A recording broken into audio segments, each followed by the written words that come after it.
बेडसे केव पाहण्यासाठी आपणास पुण्याहून कामशेतला तसेच मुंबईहून कामशेतला उतरावे लागेल। कामशेतहून आपणास पवनानगर मार्गे बेडसे येथे पोहोचता येते। पवनानगर रस्त्यावर बेडसे लेणी लागते मित्रांनो आणि बेडसे गावाजवळ बेडसे लेणी असा स्पष्ट पाठी लागलेली आहे। तिथून मित्रांनो आपल्याला उजवीकडे जायचं आहे मित्रांनो।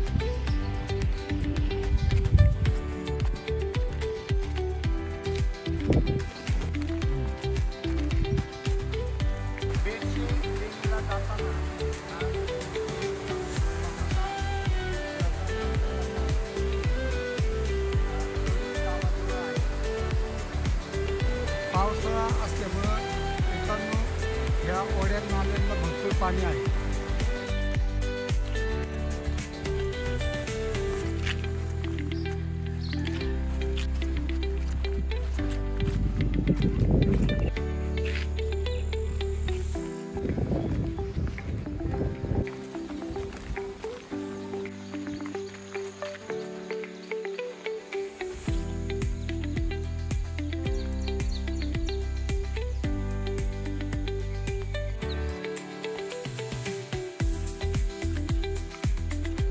मित्रांनो आपण बेडसे केव्जच्या पायथ्याला आलेलो आहे।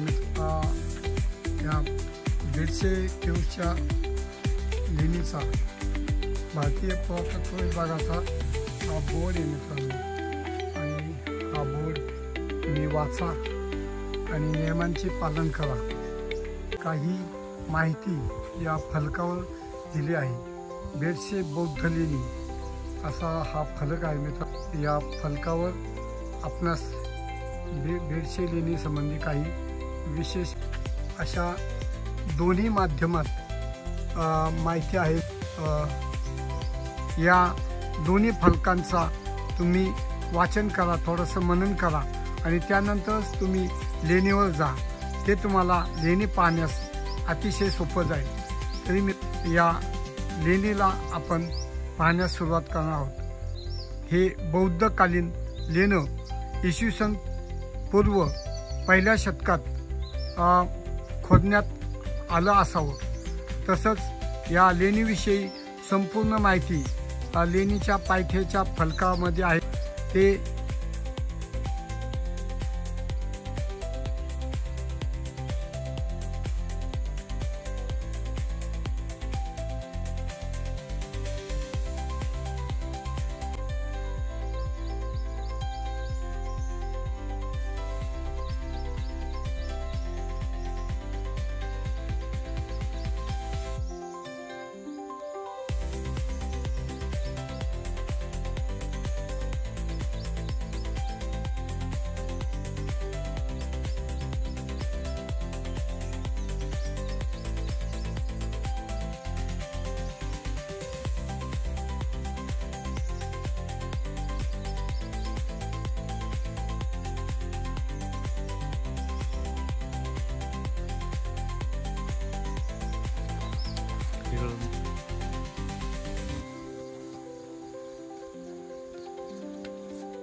या केवला जाताना हा जो वॉटरफॉल लागतोय याला पावसामध्ये खूप पाणी असते। आता थोडा पाऊस कमी झाला आहे त्यामुळे पाणी नाही, आता कमी प्रमाणात पाणी आहे।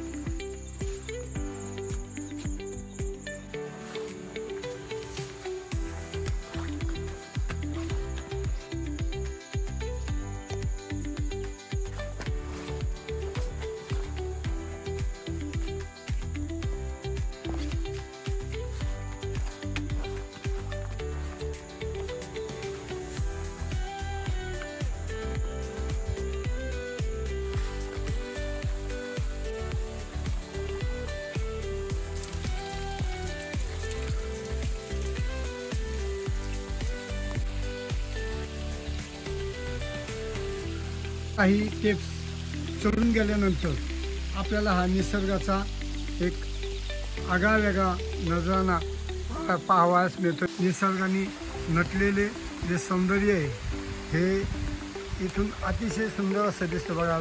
तो ढगात आपल्याला एक पॉईंट आपण दाखवण्याचा प्रयत्न करतोय।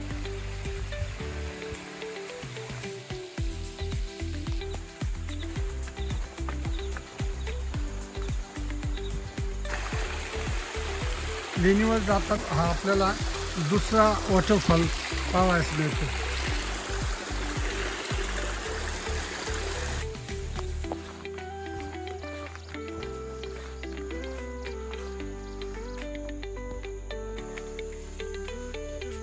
बेडशे लेणीला जाताना तुम्हाला कारवीची काही झाडे दृष्टीस पडतील आणि तुम्हाला त्या कारवीला फुलं आलेली आहे। या वर्षी सुद्धा कारवीला फुलं येण्याची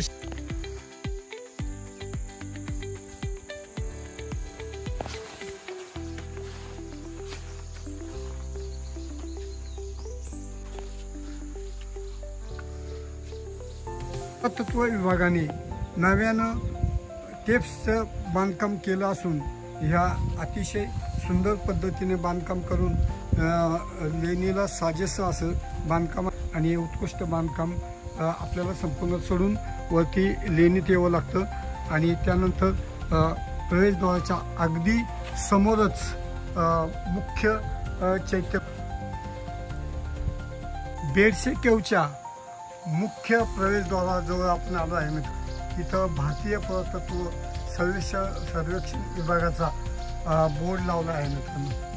त्या बोर्डची माहिती घ्या आणि त्यानुसार तुम्ही लेणी पाहावा। चला, मावळ तालुक्यामध्ये कारला, भाजे आणि तसेच बेडसे आणि घोरावडेश्वर अशा 4 लेण्या येतात। या 4ही लेण्यांमध्ये बेडसे केव हा स्थापत्यकलेचा उत्कृष्ट नमुना म्हणून गणला जातो। ही बेडसे केव इसवी पूर्व 1ल्या शतकात खोदण्यात आली आहे। हे बौद्ध लेण्या आहेत आणि हे येथे एक चैत्यगृह आणि चैत्यविहार आहे।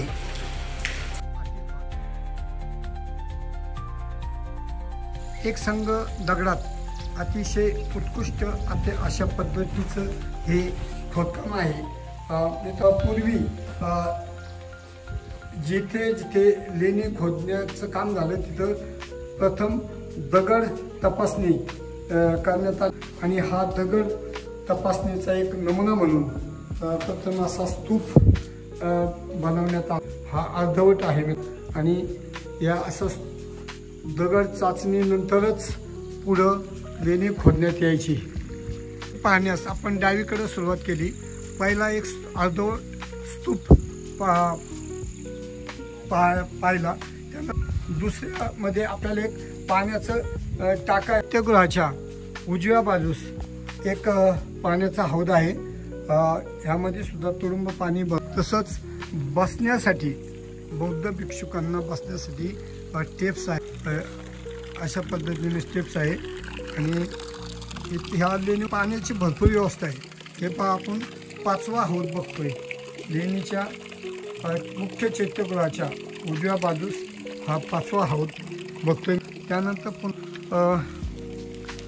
चैत्यगृहाचाच एक दुसरा भाग पाहतोय आपण।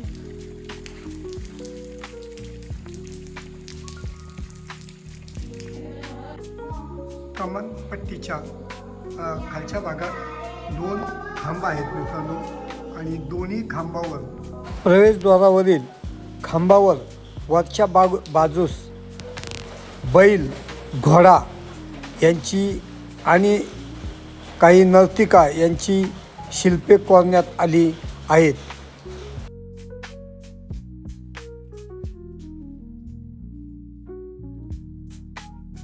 द्वाराच्या आत 2 खुले खांब आणि 2 भिंतीलगत खांब असे एकूण 4 खांब आहेत आणि त्यानंतर आतील चैत्यगृहाचा मुख्य भाग आहे.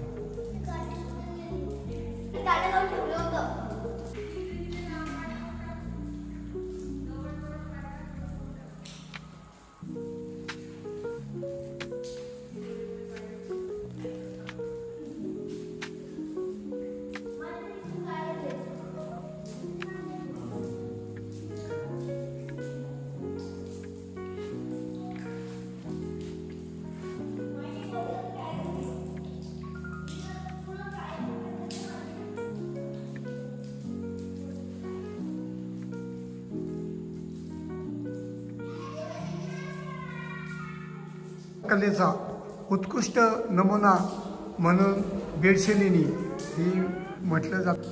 आजही हजारो वर्षानंतर जे नक्षीकाम आहे आणि जे एकसंग कातरात खोदलेलं जे काम आहे ते तुम्हाला आजही आहे त्या स्थितीत आहे.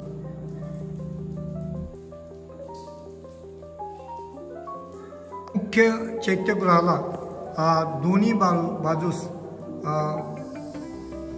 काही विहार आणि बरोबर मध्यभागात मुख्य दरवाजाची कमान आहे आणि तसंच आतमध्ये पण पाहतोय मी मुख्य चैत्यगृहाच्या आत स्तूप आहे आणि हा स्तूप तुम्हाला दाखवतो मी.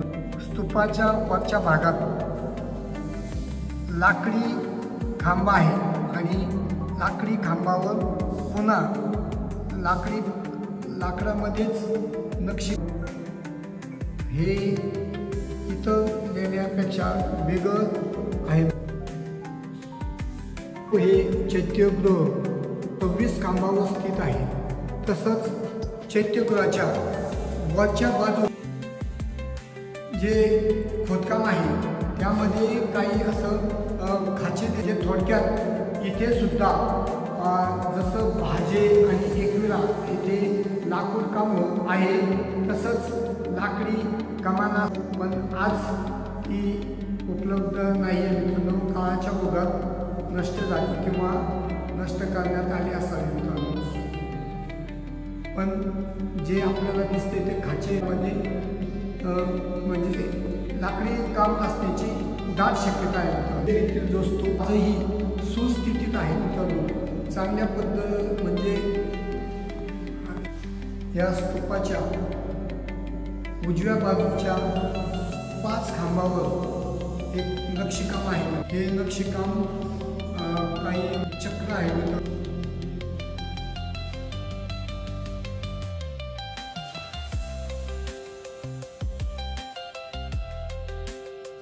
चैत्यगृहाच्या वरच्या बाजूस मोठा झरोका आहे. त्यामुळे लेणीच्या आतमध्ये संपूर्ण चैत्यगृहाच्या आतमध्ये सूर्यप्रकाश आणि हे चैत्यगृह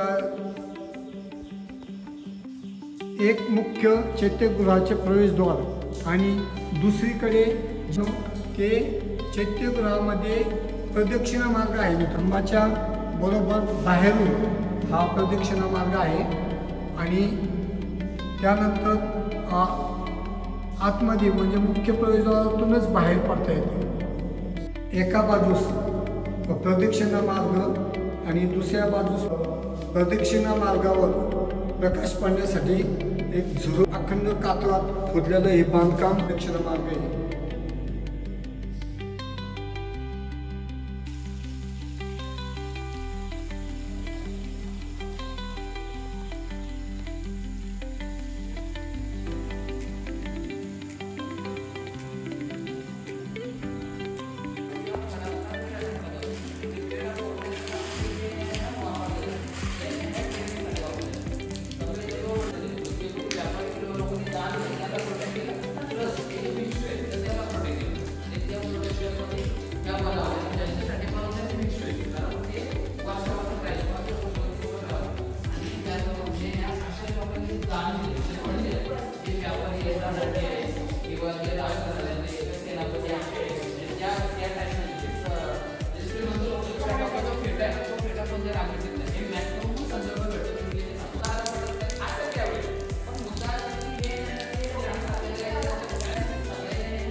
त्या टप्प्यात एक विहार आणि एक छोटा पाण्याचा हौद.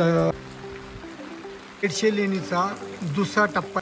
या दुसऱ्या टप्प्यामध्ये सुद्धा चैत्यगृहच आहे, पण या चैत्यगृहाला खांब नाहीत.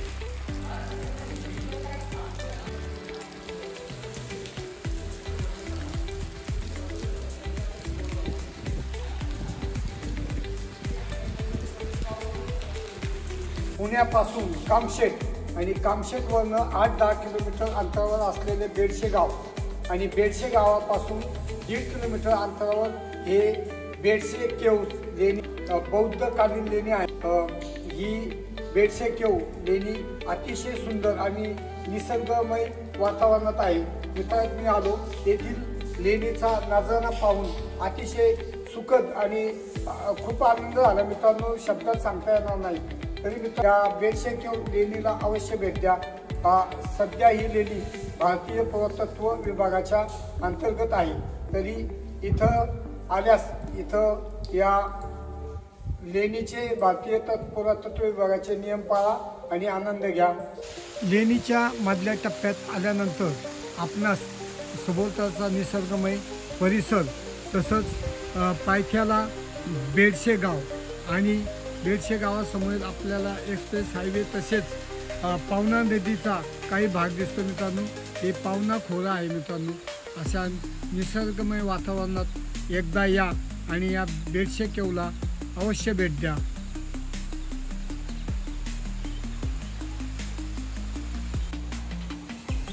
बेडशे केव हा व्हिडिओ आपणास आवडल्यास व्हिडिओ लाईक करा, सबस्क्राईब करा, शेअर करा. जय हिंद, जय महाराष्ट्र.